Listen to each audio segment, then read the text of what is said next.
Novel coronavirus atau COVID-19 adalah penyakit menular yang disebabkan oleh virus SARS-CoV-2 yang mempengaruhi sistem pernafasan dan kekebalan tubuh yang dapat memperburuk kondisi fisik.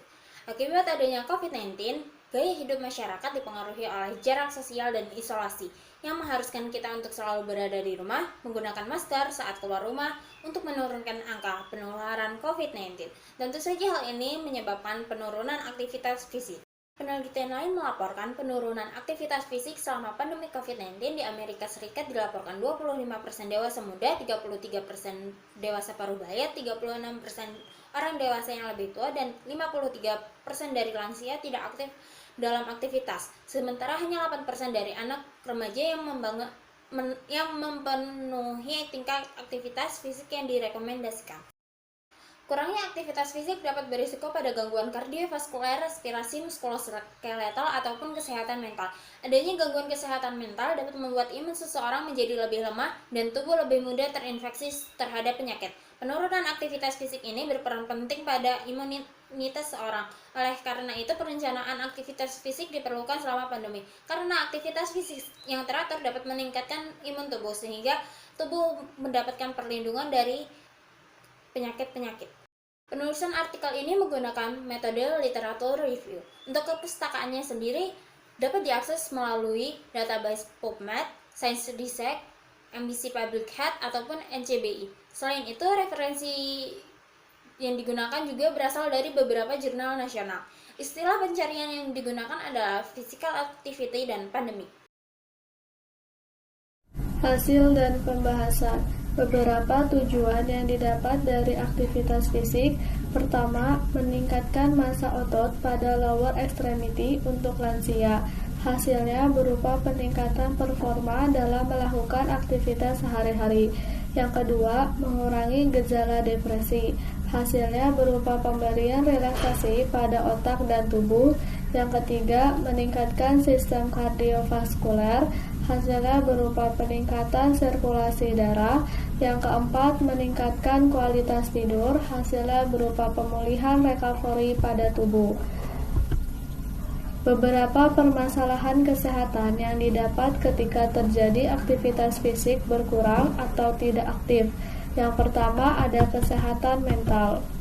Pandemik itu membuat semua aktivitas dilakukan di rumah, termasuk kegiatan pembelajaran dan perkantoran. Kegiatan-kegiatan tersebut banyak dilakukan dengan selalu duduk dan berhadapan pada layar, seperti melakukan pertemuan secara online dengan waktu terbilang cukup lama. Pemberian tugas yang lebih banyak dibanding saat offline membuat sebagian besar pelajar dan karyawan itu jarang melakukan aktivitas fisik yang mengakibatkan bisa timbul gejala depresi.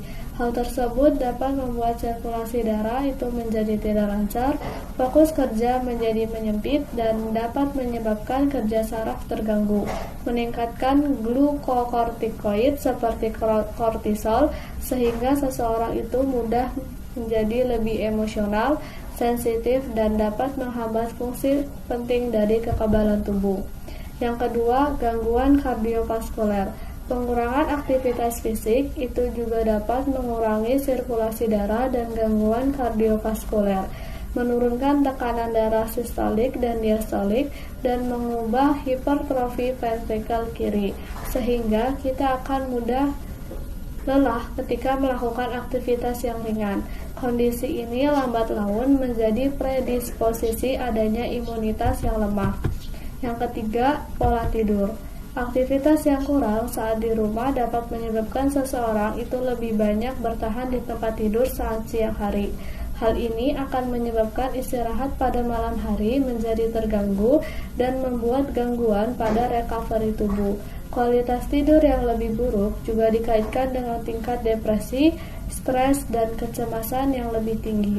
Karenanya, setiap gangguan tidur setelah stres akibat pandemi dapat meningkatkan kerentanan terhadap infeksi atau mengganggu pemulihan jika terjadi infeksi. WHO menetapkan pedoman tentang waktu minimal aktivitas fisik yang harus dilakukan selama pandemik untuk menjaga kesehatan. Yang pertama, bagi anak-anak berusia 1-2 tahun, itu harus melakukan aktivitas fisik setidaknya 180 menit per hari. Yang kedua, bagi anak-anak dan remaja, setidaknya harus menghabiskan waktu 60 menit per hari. Dan yang ketiga, bagi dewasa, setidaknya harus melakukan 150-300 menit aktivitas fisik intensitas sedang dan 75-150 menit aktivitas intensitas tinggi. Kesimpulan, pandemi telah membawa dampak bagi seluruh dunia dan dianggap sebagai ancaman kesehatan dunia. Salah satunya adalah penurunan aktivitas fisik. Aktivitas fisik yang menurun menyebabkan permasalahan kesehatan bagi tubuh.